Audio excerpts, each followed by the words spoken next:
Humphreys, are you free? I'm very free, Mr. Gray. So then, the Freemasons. Like I was thinking about that word, like Freemason, like obviously a Mason is someone who, you know, works with like architecture and like buildings and masonry, obviously. But I was thinking, what's free? What's free about them? You know, because there's Masons, and supposedly there's always been Masons, just as, you know, builders. But why are they free? What separates them? I was thinking, you know, obviously there's a Bohemian Grove thing where, you know, Bill Clinton kind of like jokingly says that that's where all the homosexuals dance around the woods, you know, with each other. But what if there was a truth to that? What if, like, in the beginning, you know, when people started out with societies, it was obviously there was probably still gay people, you know, because it's in here, isn't it? That's just the way it is. Some people are gay, some people aren't. So, you know, they're growing up, and some people are obviously more attracted to women and they want to get a family. But there's other people who are just gay, you know, and then, you know, they realise maybe not in every village there'll be a gay, but, you know, within a few villages there'll be gay people, and then they'll see the gays, you know. So after a while they'll collect all these collections of gays in villages. They'll kind of collect themselves, and they'll know each other. Every village will go, oh yeah, he's the gay guy, and then they'll need to try and represent each other. They'll try to like figure who's who. And they need a club, don't they? Because, you know, if they've got no children, they've got no wives, they probably don't need a lot of like the family kind of like places. They want to go somewhere where they can meet similar ilk, you know, similar folk. So they go to a club, you know, and this is where the Freemasons probably developed, I think. You know, it's like a free man. You know, it's I think it's clearly like that's how it could be. And the G, you know, it could be, you know, they always stick the G out and everyone's saying, oh, it's God, or it's geometry. But what if it's just gay? It's just gay, you know, I'm not having a go or anything. It's just, it could be. I mean, you know, everyone understands homosexuality is a true thing. And what it is, well, it's just a gay club.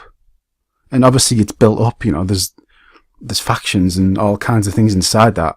You know, they're trying to get ahead. But it could be just simply gay men. You know, that's just the start of, you know, gay men. I mean, obviously not everyone's in the Freemasons. There's lots of gay guys who aren't in Freemasons. I'm not saying it's like that. I mean, you know, most guys probably in normal Freemasonry aren't gay. But I'm just saying maybe that's the origin of like Freemasonry, and maybe at the top they kind of are gay. What, I don't know. Maybe there's like a purity. You've got to be gay. You know, there's like a strange, I don't know, like an unsaid or maybe there's a ritual where everyone has to be like, you know, has to be bummed or something. It's like, who knows? I mean, you know what I mean? The things that politicians probably have to do. You know, they always say women, you know, have to sleep to the top. What if men have to sleep to the top? I mean, that would be much worse if you weren't gay. But I don't know, you can imagine some guys, you know, if they want to get ahead. Do you want to be president? Yeah. Well, you know, this is what you got to do. You got to look like, I mean, I don't know. It seems like this. But, everyone gets linked in some way. I mean, there's lots of people who say they're gay and you don't know.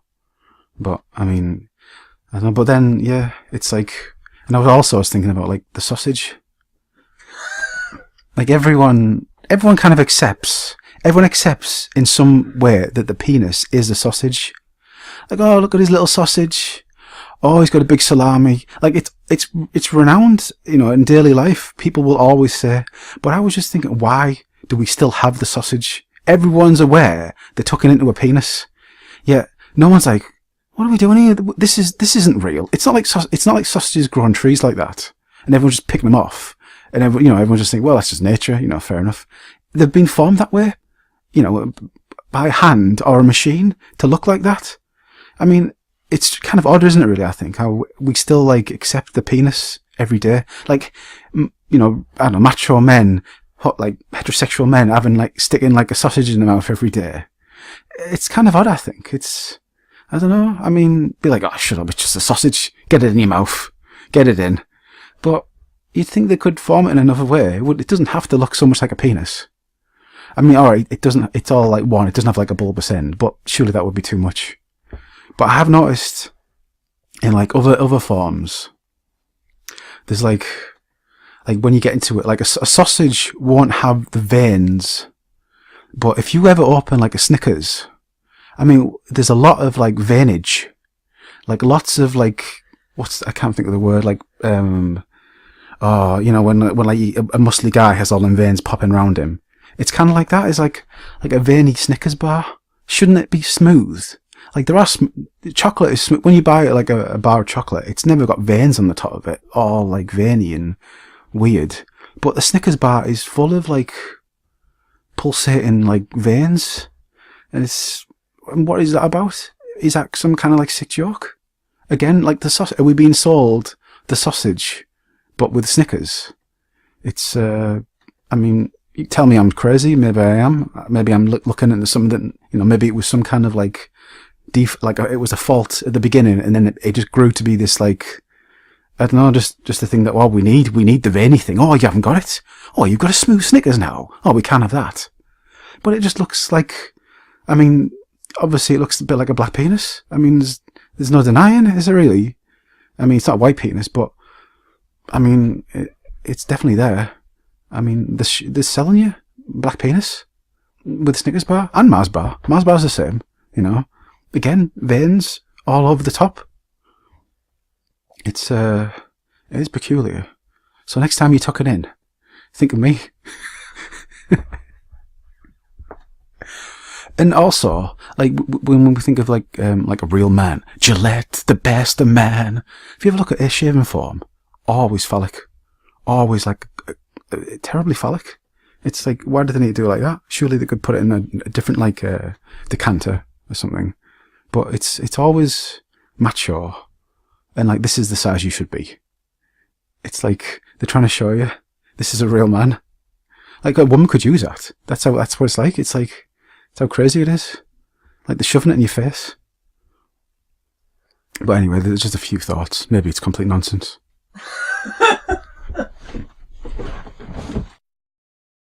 Alright, I just want to talk about, there's like a feature in women that doesn't really get talked about much. It's certainly not in a way like, in terms of like how beautiful it is.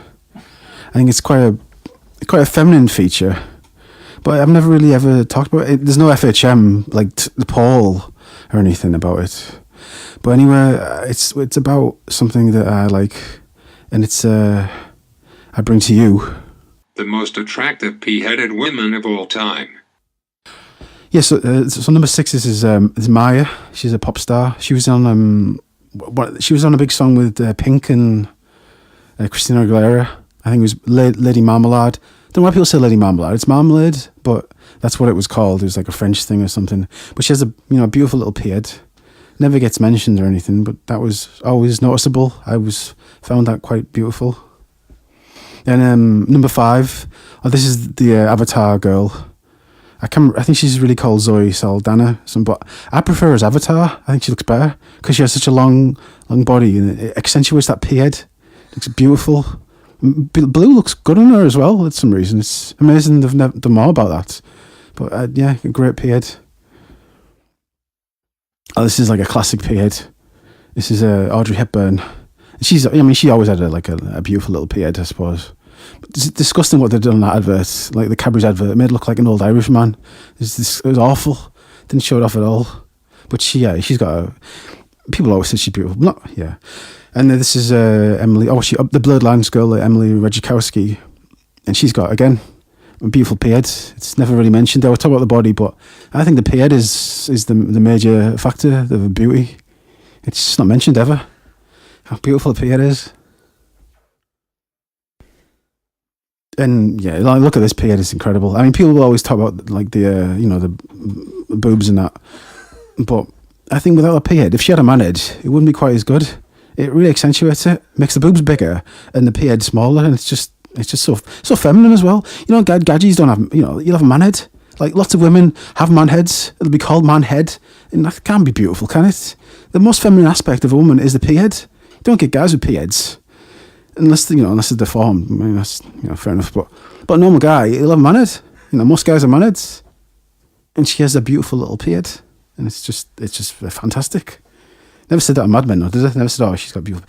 And here we go. This is the classic. I mean, there's no one better. I've never seen a more, like, pea-shaped head than Alison. No. I can't remember her name now. What was her name again? Alicia Dixon. I can't believe I forgot. Alicia Dixon from, like, Mystique.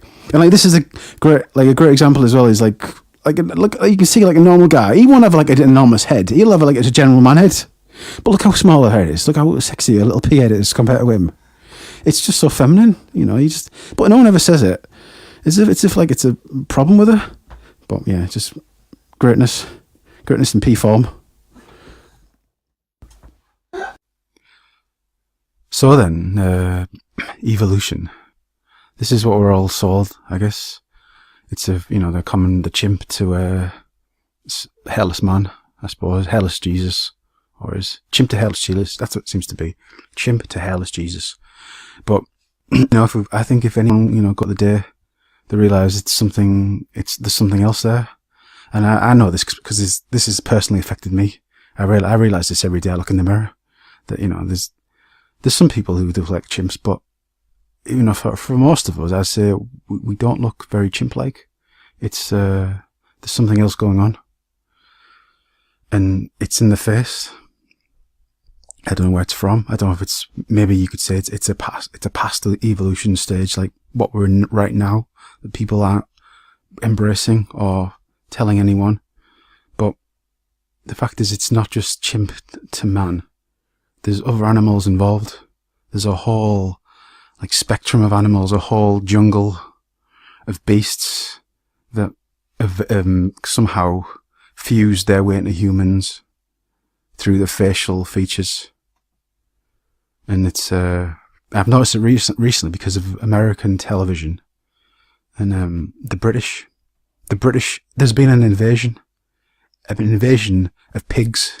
It's the Brit pigs. The Brit pigs have been coming to America, and it's 5, I count 5 pure British pigs. These men don't look like chimps or horses even, or birds. Lots of people do. Lots of people look like all them animals. But this is specific to the Brit pigs.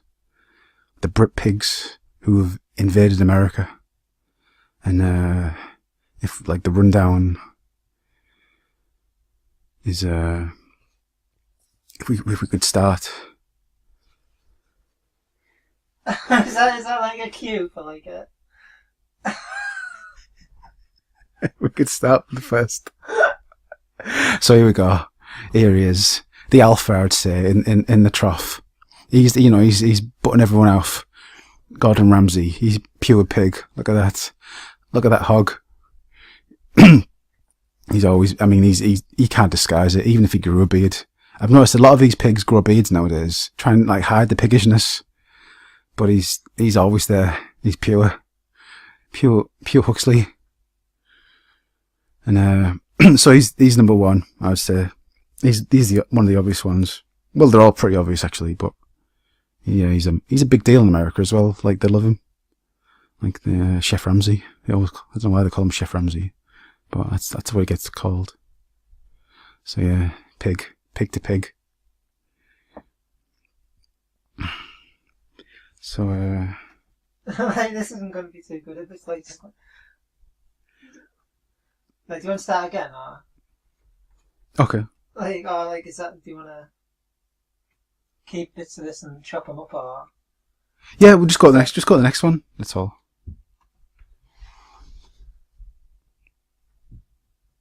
Because I said I'll just, like, react to, like, the. So this is the second Brit pig, another clear pure pig, Ricky Gervais. I mean, it's clear in his face. You can see it. He's a pig man.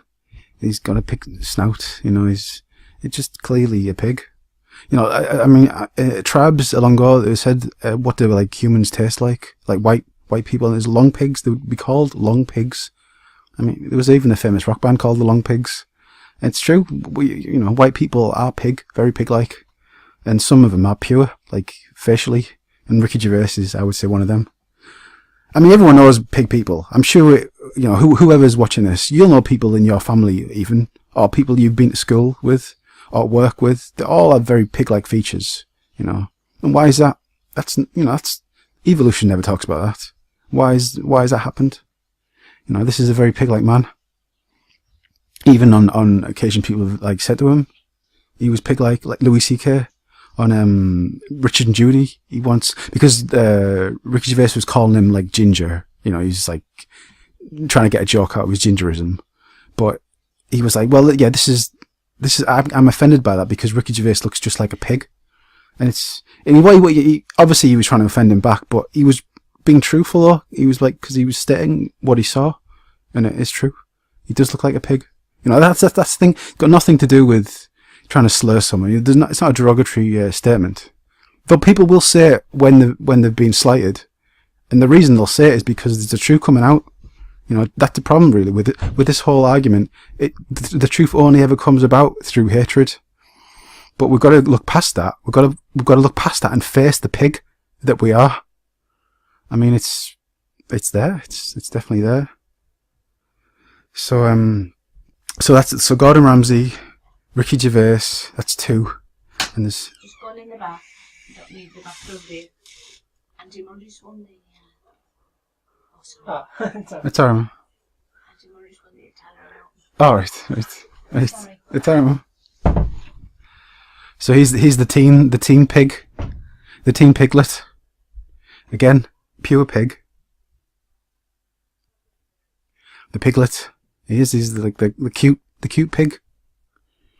But clearly seen, you know, he doesn't look like a chimp. Doesn't look like anything really apart from a pig. It's just in his face. I mean, what are people going to say to that? You know what I mean? What's Dave Attenborough going to say? Oh, well, he looks like a pig, but it's just, what is that? It's nothing. What's Darwin going to say? Where's Darwin's book about pigs? Pigs and men? You know what I mean? There's a truth to it. I'm not having a laugh. This isn't a joke. You know what I mean? This really is not a joke. This is so obvious. I'm a pig. This is why I'm doing this, because I'm a pig. You know what I mean? Got nothing to do with the way I eat or the way I live. It's the way I look. When I look at myself, I think, wow, you look like a pig. And it's true. There's so many people. And these are the famous ones. There's probably more famous ones. There's a lot of women who look kind of piggish. But I'm just trying to go for the British men, because it seems like a thing. It's like America wants British men who look like pigs. And there's these 5 of, being very successful in their fields, all different fields as well. But yeah, so there's Ed Sheeran. He's like the teen sensation pig. And then Piers Morgan. I mean, he's a bit more aristocratic maybe, but he's still a Huxley. He's still a pure Huxley. Look at him. Look at that bloody hug. He really is. And I'm saying that like a derogatory, but he really is a pig though. It's not. And there's no joke involved. As I said, I'm the same. I'm not. It's not. I'm no less pig than him. I'm probably more pig than him, I would say. It's just So yeah, there's Pierce, and he's. I don't care about his character. I'm not bothered about that. I'm just trying to show what he is. He's a pig. He can be whatever. He's got his character in celebrity world, but all I'm after is what he looks like. And he's a pig. Pure pig. So yeah. And of course, really, the absolute pure Huxley. The diamond Huxley in the farm. He is so obvious. If Charles Darwin was alive, I would just drag this guy I'd just push his face at Charles Darwin's Godhead. I said, look at that. Go on then, write your book. What's that about? What's going on there? Because he really is. He's pure pig. He's more pig than me even, I would say. He's just the perfect example of some kind of manipulation through I don't know why, I don't know what. How has it happened? Why do humans look like pigs? But he's clearly a pig. He's not a chimp. He's not a dog. He's not a reptile. He doesn't look reptilian. Fair enough, he's bipedal, okay, that's the ape structure. But facially, he's a pig. I don't see how he can deny that. Obviously, he's got an ape structure in that he doesn't have trotters. But he's a pig. You can't. I don't see how anyone can look past that. Really. I mean, what is that about? Pig? It's pure pig. Pure Huxley. As I said, the diamond Huxley in the trough. There's no one getting past him. And I think maybe maybe the Illuminati like it. Maybe it's it's like a joke. It's like, oh, look at you. You are all pigs. We'll kind of promote some of you pigs. And it's like a joke. I don't know. Or maybe it's just because everyone, there's so many pigs out there. Some are going to make it. That's just the way it is. Some pigs are going to get lucky. Some aren't. But he's the clearest example, I think, of anyone, pretty much. Yeah, James Corden. I mean, I don't want to talk about his character really. It doesn't matter. That's not what I'm talking about. Just a pure pig, a pure British pig. And America's got theirs. America's got loads of pigs, I'm sure. Chris Farley was a pig, I remember. I'm sure there's loads of people in celebrity world in America who are pigs. But yeah, it's just the way it is. Evolution, but never mentioning pigs. Where's the program about pigs and humans? It's just never mentioned at all, and it's looking you right in the face. Look at it. You can just imagine. Even when you actually look at real pigs, they look human. You can see it in them. It's like there's something going on, man. There's something going on weird. It's not right. I mean, yeah, I don't know. I mean, you can talk about maybe...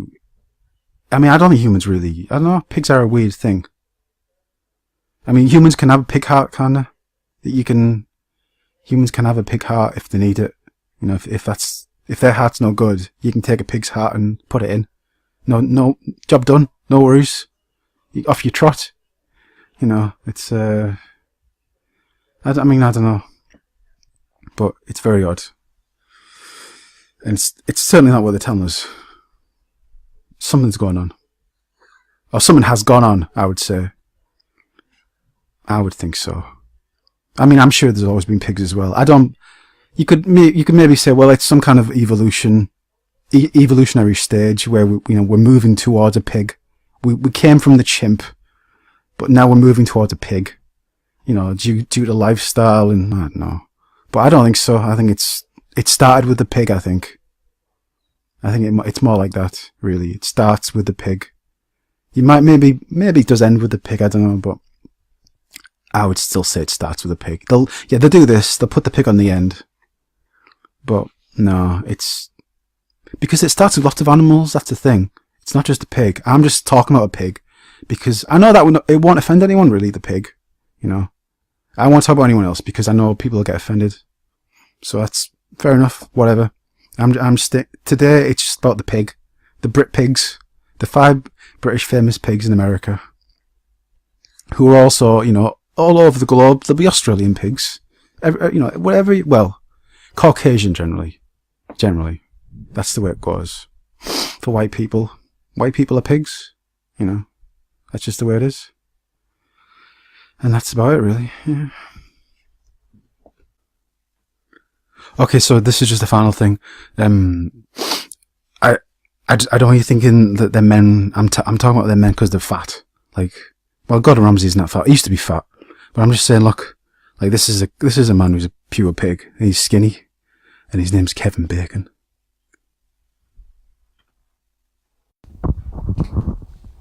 And we're back. That's right, Troll Access, folks. Troll back in the building. And today's business, the business of the penis. Who is the Lord of the Foreskin? The Lord of the Ring? Wait, what's the deal, though? What is the deal? What is the deal with the foreskin? That's a bit weird. So I've just been thinking really about the what's going on with the foreskin and why do kids get it cut off? I mean, it's you see lots of people angry afterwards, saying, these people, they've taken away, it was my special moment of enjoyment, and now it's kind of gone. But you got an idea of where it comes from, don't you, Neil? You can't just drop me in after that. Like, I was just talking about, It's alright. Just keep it rolling. like I was just saying that, like, it seems like an ownership thing. Right, yeah. You know, it's like kind of like a slave or a mark. like, yeah, like a mark or like You're mine. it's like probably related to like debt or ownership, like the pound of flesh. The pound of flesh. could be either like circumcision or like castration. It seems like castration, but I mean, that but seems still, like more like a pound, but yeah, I mean, if you got a pound of your foreskin, that's quite a impressive member. but like there used to be a contraption called like the Judean poundus, Right. which is kind of like the Judas pound or the Jews pound. yeah, like Pound of the Jews pound of the And, like, Jews. what that was you used to get like, this is like going back in like ancient times. Okay. You'd have like people who got circumcised Mm-hmm. and like they didn't want to be circumcised. They'd like have this weight hanging on their skin to kind of try and stretch it back so they could kind of get the foreskin back. Right. So it was kind of like Jews that wanted to kind of fit into They want to like, cover up. Greek society, but that kind of made me think, well, it's kind of these people are kind of getting it forced Yeah. against their will, Right. and then they've kind of tried to get it back in some way. It's like it's like kind of a mark, isn't it? It's like Yeah, it could be. say like you're a criminal Yeah. and you get branded. You're right. You want Yeah. to hide that branding, don't you? That's right. And it seems like that. Unless it's, I mean, yeah. I mean, I always think unless they just want to like check your pants. It says some like some great ruler was like, oh, let's see then. Are you one of those? He just gets to check everyone's pants. Let's see you know, like doctor says, take off your pants, whatever you're doing. It's who knows? Because Moses was against it. So like, He when was- Moses he was in rallied against charge, it, right. that it didn't didn't happen. occur. Right. Then like the next guy after him, can't remember who it was. He like reintroduced it, and then like a big war battle happened. So it's maybe like a soldiers thing, or like Maybe he was against it because he hated it getting done himself. Maybe he felt like I don't know. I'm not keeping that going because it's, you know, you it's much more a sensation. But like originally, they only took a bit off, The then because of the Judean poundus thing, the banjo string, because though. like people were kind of getting it back, they decided like to take all of it off. So that's why you have like it's a more like brutal. Once you take the banjo string the off, ancient one. that's it, isn't it? Because it's where the feeling is. Once that's like the clitoris for the man, really. All that bit. Well, that's what it says, isn't it? That's Yeah. like, I mean, that's one of the arguments for it. Oh no, it's true. Because like in the 19th century, it was used like in Britain and like America Yeah. to stop masturbation. Right. Because that was seen as like a Yeah, bad thing. So, because I didn't know what one could to begin with. All I did was smack the end. That was the first time I ever did it. I remember.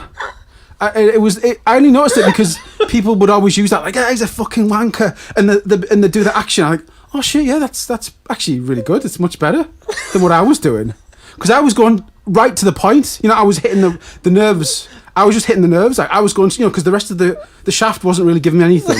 I was just going right to the point, smacking it and getting this like feeling. This is like But it's true that that's where it's like the most like vivid like stand-up comedy anyone's ever gonna hear. Well, that is the point of it, though. Once you cut that bit off, surely. Well, maybe that's why. Maybe that's why. Yeah, they don't want the stimulation as well.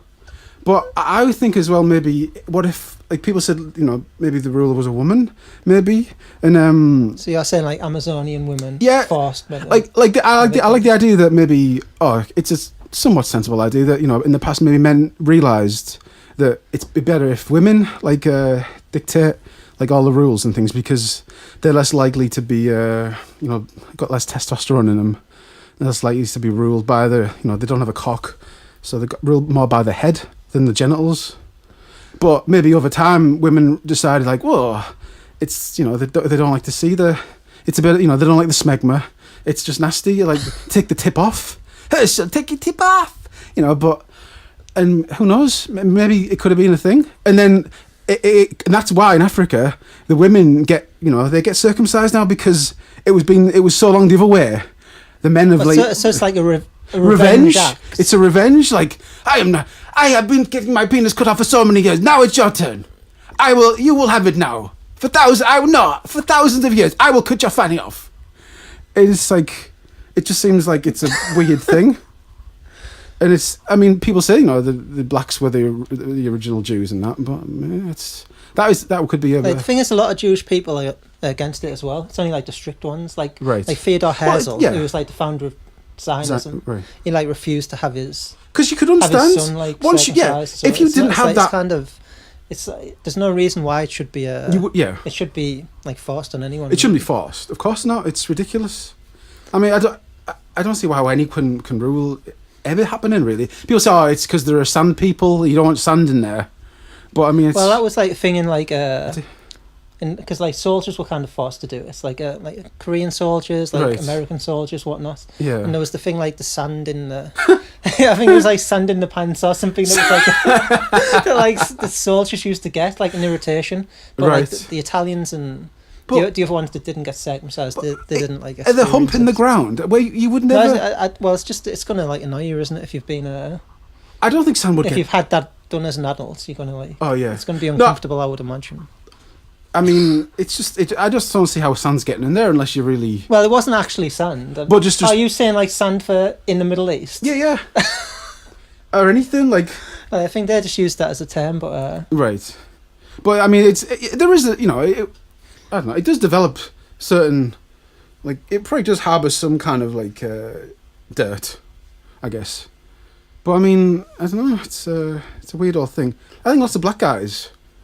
I mean, it's a standard now in porn. You can't see porn without everyone. I must have seen like thousands of circumcised cocks. It's just, it's, you know what I mean. It's just the thing. You just don't know. And black women, you know, if you tell it's a lot of time if a black woman is, you know, she talks about cock and he's uncircumcised, she's like, no way. And it's like they couldn't even imagine having like a uncircumcised cock in them. It's crazy like that. But I don't know. Maybe there is some truth to it, I guess. like, can you make YouTube videos like R-rated or Well, 18 yeah, or it's not R-rated. It's just what it is. You know, I mean, as soon as you, I don't know. But it's quite graphic, crazy. isn't it? Quite a graphic No. image there for people. It's not graphic. It's just what everyone. You know, every man has a cock. I mean, it's just the way it is. And unless you know, unfortunately, it's been taken away from you somehow. Like, well, again, that ties into like the eunuchs, doesn't it? In ancient times, like, Right. they'd have like the kind of civil service would be like eunuchs in ancient like China and whatnot. To take, yeah. So it's they like couldn't. because they're not a threat either. I guess Like, it's no less so. testosterone. They can't have sex with your wife. Yeah, or that's right. You whatever. could They're more not likely. Gonna be rebelling. Like, It's I was kind thinking of the idea that if he's got like all these perfect women, slave, isn't it? you know, in the Forbidden City or something, he's got all these women, and he wants to, it's just him, and he's got so used to it. He's like, no, I don't want any guys, I don't want any cocks near them. You know, whip him off before he ever stands in the Forbidden City. I mean, that makes sense. But also, yeah, the other things as well, like they lose testosterone, they lose the desire to fight, maybe, because what's the fight for? You know, once the woman's Yeah, gone, no kids, so no kids. Hereditary Yeah, interest in And- like and your changing dignity. the system. your dignity, I suppose. I mean, you know, easily like taken down, aren't you? You got no cock. I mean, it's how can you really come back from that? You know what I mean? Like, oh, Chen, what are you doing? You got no cock. It's oh yeah, that's it. I'm destroyed now. I can't fight any. What's the point of me fighting? I mean, Well, there could again, be- like most people have an investment in society for like the next generation, don't they? right. So it's like you're not going to be too bothered about like what the world's like in 100 years' time if you don't have like if you're not thinking about the next generation. Well, I don't. I think people just want things, don't they? And the cock can bring you things. And if you don't have it, it's I don't know. You just what have you got? Really, you got food. That's about it. Really, that's your pleasure. It's yeah. So you can be a slave quite happily, maybe. I don't know, but it's a very strange thing. It is weird. I mean, like Circumcision. because like it's a lot of Africa, isn't it? Like the Middle East, like Jews, Muslims. It's Arab. Yeah, I mean, I don't know what it's like for black men, Well, in Africa, it's Africa? quite common. Is it common in Like, Africa as well? historically, yeah, it's right? I mean, I don't know. Yeah, like a tribal thing. I mean, the white guys, the Celts don't do it, though, do they? Or Not historically, no, but No? like in the 19th century, it became fashionable if you're right, in the US and Britain. yeah. Mainly because of doctors, or like Dr. Kellogg, because like Kellogg's cornflakes were kind of, he sold them as being like They were to stop- foreskins? No, they stopped like masturbation apparently, Oh, that's right. which He was was kind of seen as like a yeah. big problem at the time. So that's why he made breakfast cereal. to Yeah, stop that's why it's the like desire. he advocated like is cereal yeah. and circumcision. That would. I mean, that's ridiculous. But yeah, it's because like you've got the thing as well that say like it stops you getting AIDS as well. Which seems like a psyop. Oh, Being yeah, circumcised, circumcision. I thought you were going to say Kellogg's. Cornflakes. have some cornflakes, son. Think of Freddie Mercury. Never had his breakfast cereal. You know what I mean? He was up to the crack of dawn. Never had any cereal. No wonder he got AIDS. Like, you always see like Jerry Seinfeld with a big ball. He's a big ball, is he? That's like a thing, isn't it, on Right. Seinfeld? So he knows. He knows, yeah. It's the prevention. Like, and he's always with like a different woman every week. So it's He had loads, isn't he? different woman every week, circumcised, bowl of cereal. But the cereal's keeping it fine. He's keeping it in check. That's true. He was a womanizer, in this show at least. But I don't know. So have you got anything more to add to that? It's just a mystery, isn't it? Really, circumcision. I do think it could be some sort of like, it's like an ownership thing. It's a marking. I can it's see, like, of course, because you you are belong marked. to this person or to this tribe or. For when you say that, I think it's somehow come across. It's as the years have gone by, it's got lesser. Like maybe at first they cut your cock off, and then they're like, let's just take the tip off, eh? He doesn't have to lose all his cock. He can just take the tip off. We'll know that he'll be different if he loses his tip.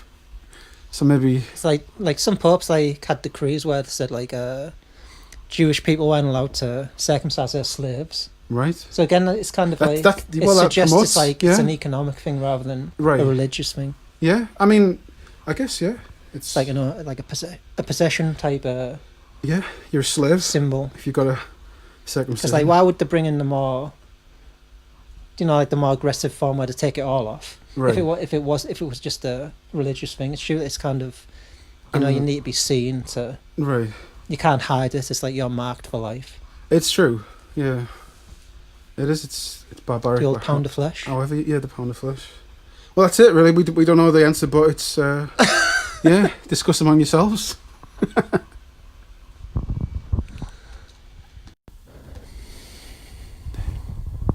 Oh yeah. So this is the Titanic, and you've been looking into it, and this is one of the photos you found.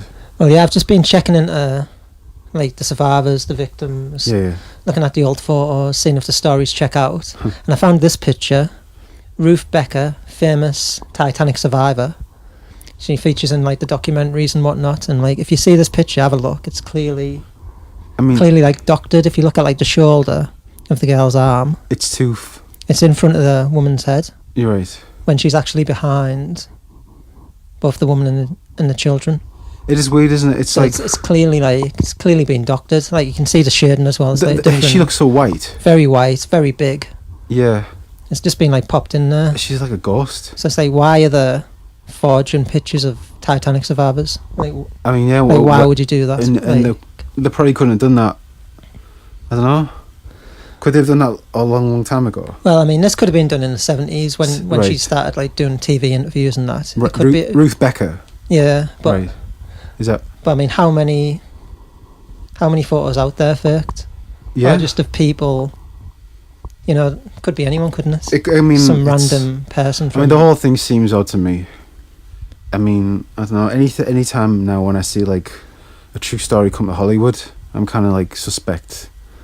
Well, I mean, look at some of the stories associated with the Titanic. You've got like people having snowball fights with the ice on deck. Right. All these people with their miraculous stories of survival. All these rich people, like Guggenheim and of course Astor, one of the richest men in the world. People that sort of like accepted their fate, smoking cigars. Yeah, putting the suit on. Yeah, put a suit on. This is it. Yeah. Why would you accept your fate? Of course. Like a boat could turn about. Any minute, yeah, and it probably took a while to sink. If it did, if it was reality and that's the way it happened. But like I can like tie it into like the flat Earth as well, right? If you want to do that. Yeah, man, yeah. Because go there. Like basically, right, you want to control like the high seas, don't you? Right. You want to like control access to like, the poles. Right. Yeah, you can't get there. So like, what happened with the Titanic, and this is like actually what happened. Like, because of the Titanic, there was this massive like push for like legislation, which meant that like anyone who went out to sea, you had to have like radio controls and basically had to be in contact. Always. So it's kind of like installing tracking devices on like every boat. It's like tagging them. Yeah, it's like tagging them. Prisoners, so that's what came in after the Titanic. Like you're getting tagged. Like the survivors of the Titanic, they were picked up by the Carpathia. Right. And the Carpathia taking these Titanic survivors home to like New York. Yeah. while they were on the boat, they were writing a letter to the Times, Right. demanding more regulation. Right. So you've got the kind of what does David Icke say? Hegelian dialectic. Yeah, kind of like problem, action, solution, or whatever. So it's like the problem, reaction, solution. They're already doing the kind of it's already in there. They've already got it that. worked out. Yeah, I mean that's the way it seems to go, doesn't it? It's like they already have a plan and then they just execute it. I mean, it's the perfect way to control the high seas, isn't it? Yeah, I mean, So you've got all these like little fishing boats, all these guys doing a little. Where's jobs, he going? All these independent. Yeah, it is true. People taking people back and forth and whatever. You want to control all them people. Yeah, where you You've going? got to get legislation. How do you get that through? Yeah. You've got some fisherman who's like, why do I need radio? I'm out fishing. Yeah. And they're like, oh, the fucking Titanic, mate. That's right. You could have saved like 20 people if you had radio. That's right, yeah. So it's like some guy who just has a boat, being passed down maybe even, he just wants to go out there and keep travelling. It's like... Yeah, it's like, no, get him sorry, clamped. you can't do that. It's like, clamping. Yeah, get it on lockdown. I mean, I don't know what... I used to think it was the Titanic was the Olympic going out and then it just sank, but I don't know. I don't know now. It's like the whole thing might be just a hoax. I might have just used the Olympic as like... That's like it's like a prop right. for that one event. Yeah. Because you said there's no footage of the Titanic going out? No, the footage they normally use is of the Olympic. The Olympic. Right. So probably some eagle-eyed person at some point in the past said, "Hang on a minute, that's not the Titanic." Right. Yeah. That's the Olympic. So now they have to go. Oh well, actually, we don't have footage of the Titanic, but we kind of use this. It's actually the Olympic. It's like they can't be bothered to like. No one filmed it. I just thought it's such a big event. I don't know. It seems like a big event. We're told it's a big event, so surely then it would have been bigger. It was pretty big. Yeah. They give it the big bill and didn't. The whole thing of like the unsinkable ship. Right. Who says that? Yeah. Who's saying that? I know it's I don't know. It seems like tempting fate, but I don't know. Maybe I don't know. Taglines are always a bit strange, I suppose. But she does look like a ghost, and she doesn't look right. She doesn't. But yeah, they've just popped her in, haven't it? Well, it's clearly doctored. You can like how would it be possible for the shoulder to be in front of the head? Right, yeah, that's the main thing, definitely. Yeah, well, there is, folks. You deal with it. Titanic.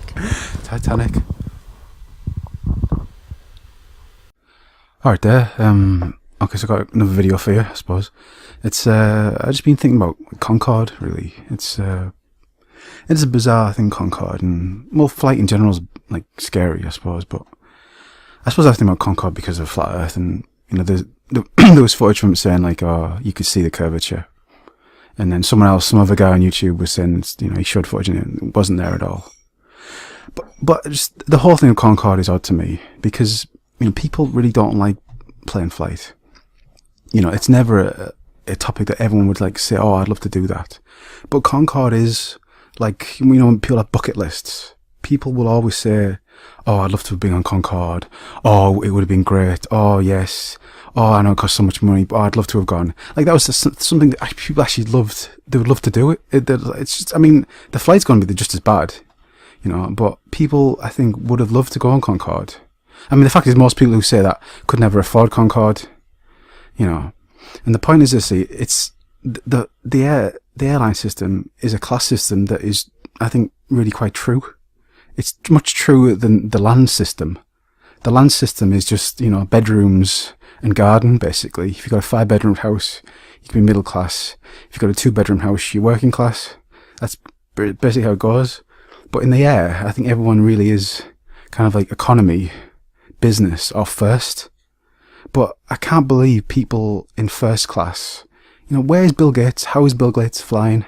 Is he really going to bother with like 11 hours to get to London or whatever? I just don't believe there's nothing else. Like, how can Concorde go down? And yet, what are they left with?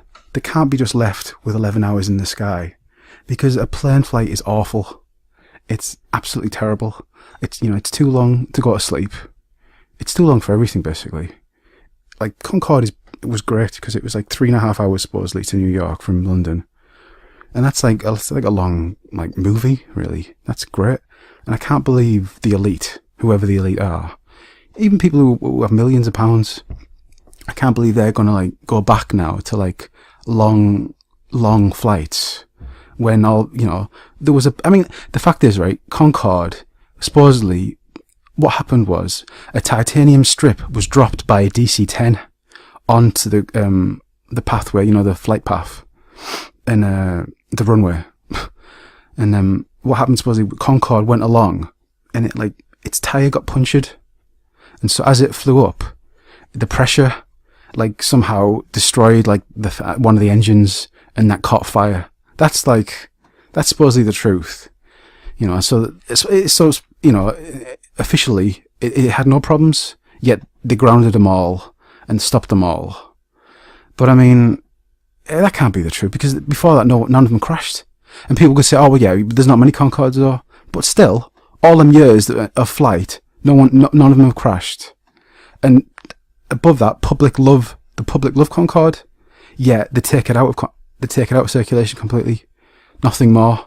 And not only that, all the elites, everyone who can obviously afford Concorde, whatever it was, because it doesn't matter if someone's a billionaire, they're not going to care if a flight's 3,000 or 15,000. It's not going to matter to them. For someone who's a normal cattle person, obviously a £3,000 flight is ridiculous, probably more than a holiday. But for someone who's a billionaire or a multimillionaire, it's not going to matter. So Concorde should have been able to run forever, because the elites are going to pay. Think all the hours extra they have to spend in the air doing nothing. They're going to hate that. No one's going to get used to that. So unless they've got a black Concorde now, unless there is something new out there that no one ever seen, why have they done it? It really makes no sense to me at all. People can say, "Oh well, yeah, it was an old design, and it cost too much to improve." But they could have improved it. They could improve anything, keep with it. But it doesn't make any sense at all. I don't know what the crash thing was. That seemed odd, but I don't know. But there is something very wrong with Concorde. They're not telling us the truth about it at all. And I don't think it's about flat Earth. It could be, but it's it'd be funny if it was. I'd love to think it was. Some people might think it's because there's an underground system, very fast trains. And I could believe it, I suppose. It's some kind of underground system that can whip you across the world, in a very short space of time. That would make sense, I guess. And there's less chance of dying, maybe. Obviously you're not going to fall out of the sky. But it's, I don't know. It seems very odd to me, the whole thing. But the elites, I can't believe the elites are going back on the old planes. These planes have been going on forever now, some of them will believe they're falling out of the sky all the time, I guess, if you want to believe all the mainstream stuff. But it just seems, it's just a terrible way. It's a terrible way to travel by plane. You're just stuck in the sky. There's a hum all the time. It's just not nice at all. Everything about it's terrible. No one's I'd love to go in a plane for nothing, if it was free. They wouldn't do it. It's just scary. Everyone's just hoping they're not going to die. That's all I was ever hoping. As soon as you get up there, it's right, hopefully I won't die today. So I don't know what the elites are doing, but I don't believe they're going back to 11 hours to cross to get to New York. What does Rothschild do? What's he doing? It makes no sense at all. They must have a Concorde, even a private Concorde, But no, I've never seen it on the news. They've rebuilt the Concorde, they made it faster, more luxurious, whatever. There's nothing, is there? It's just oh well, the elites have just gone back now to waiting forever on a plane. Whereas before it was done in a third of the time. Nah, man, I don't believe that at all. Something's weird about it. But I guess, I don't know. I guess I'll never know. But it's bizarre, really. That's about it, really. That's just my thought of it. Oh well, there you go.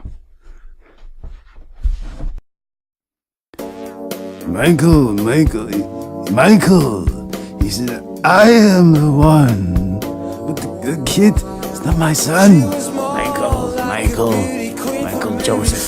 Michael Joseph Jackson. Michael said, "I am the one, but the kid is not my son."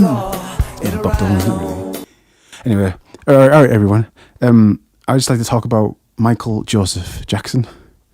Everyone, the great Michael Joseph Jackson, everyone knows who Michael Joseph Jackson is. They've seen the face, know the songs, seen the dance moves, seen the news stories, everything. But we don't really know about his middle years. In the same way of Christ, had his middle years. What did he do? Where did he go? But with Michael Joseph, you don't really get like the lowdown. Like I only knew because of Wikipedia, you know, the gospel of Wikipedia. But you know, he started off as a little cute kid who, you know, who could do all the James Brown moves at 10, you know, and all them hits with the Jackson 5. But you don't realise after a few years he went solo. Like I think he was 14 when he like broke away. And it's like everyone knows his massive success off the wall, but there's a lot of time between when he was a little kid and when he's off the wall, like a lot of time, and it's kind of mad really when you look. Like he has 2 albums before Off the Wall. I can't believe like it's never talked about really. I think I've seen him talk about it and they just it's his awkward years. Oh, that's his awkward time. But I mean, he was a professional performer. You know, I think it was like 5 years worth of like albums, 2 albums, and you look at the chart placings. He goes from like this little kid who was a massive hit, you know, all around the world, battering everyone with his songs, and then he goes on his own, and like, you know, he's 14, his balls are probably dropped and that. He's like basically like getting to be a man now, so he's thinking I'm the bollocks in that class. And then he puts out an album called Music and Me. You think, oh yeah, this is going to be all right, isn't it? I fucking battered him before. I'm going to kill him now. And he got a 92. I mean, he must have been devastated. He's trying his hardest. He's thinking about all these songs. And it's just incredible how shocking it is that he only got to 92. He must have thought, what? Michael, the charts have come in. 92. Very good, Michael, yes. What? 92? 92? You motherfuckers. It must have been devastating. You know, Yo says he's never had a childhood. I really think he never had a teenagehood. You know, that time when you really start to understand where you are in the world and what you're doing and how much of a scam it is. He'd be like, no, not 92. So, you know, that does the whole album campaign. I don't know if he toured. He probably didn't. He probably think, fuck him, I'm not going out. 92. They're having a laugh. And then 2 years after, I think, he puts out Forever Michael. He says, Michael, it's coming in the chart. Is it? Well, okay, tell me. 101, Michael. 100 fucking what? You're telling me, no, that can't be. Don't tell me that. Don't tell me 101. No. It must have been devastating. And he's 16 then. He's like proper, basically adulthood. You know, he's dying to go. He wants to play, he wants to dance, wants to do all his moves. And he's just denied. I think that must have killed him. I think that must have killed him more than even his dad. Whacking him. His big old dad, crazy frog dad. Giving him the talent belt. Hey, Michael, you need that belt now. Dad, I only got the 101. Michael, you're a fucking bum. His dad probably called him a bum. He probably thought it was himself. And it's just incredible. No one talks about that period. Just this awkward period. But for him, it'll have been serious, I bet. He'll be like, shit, man, I'm fucked now. I thought, you know, I was a child star, and now they hate me. Because at 92, what else could you think? Oh, you know, they'll like me in a few years. Oh, yeah, in like 10 years' time, I'll have the biggest selling album of all time. But he didn't know that. It all seems kind of mad, really. That he ever became anything after that. It's crazy he's bigger than Elvis. People say Elvis sold 1 billion, but that's nonsense. Michael Jackson is the biggest selling easily. But yeah, for that period though, he must have fucking thought, I'm dead. I'm done. And yeah, anyway, that's that little bit. Yeah, and the other thing I just found out, I mean, I don't know because of Wikipedia again, but on the end music of Sonic 3, if you play it, like the ending of it, it's Stranger in Moscow.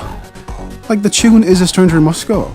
And I thought, what's this about? Is he just being like taking it? But it is actually Michael Jackson who was I don't know if Sega asked him or he wanted to do it, but it's his music on there.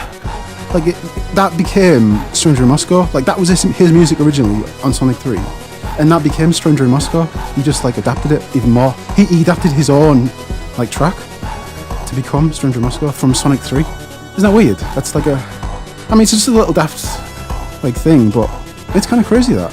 I don't know why it's stuck in my head for a few days now. But yeah, Michael Jackson did the music for Sonic 3. and had like 5 years of absolute failure before becoming the biggest star of all time.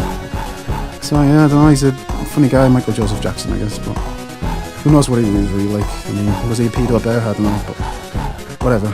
Yeah, oh well, there you go.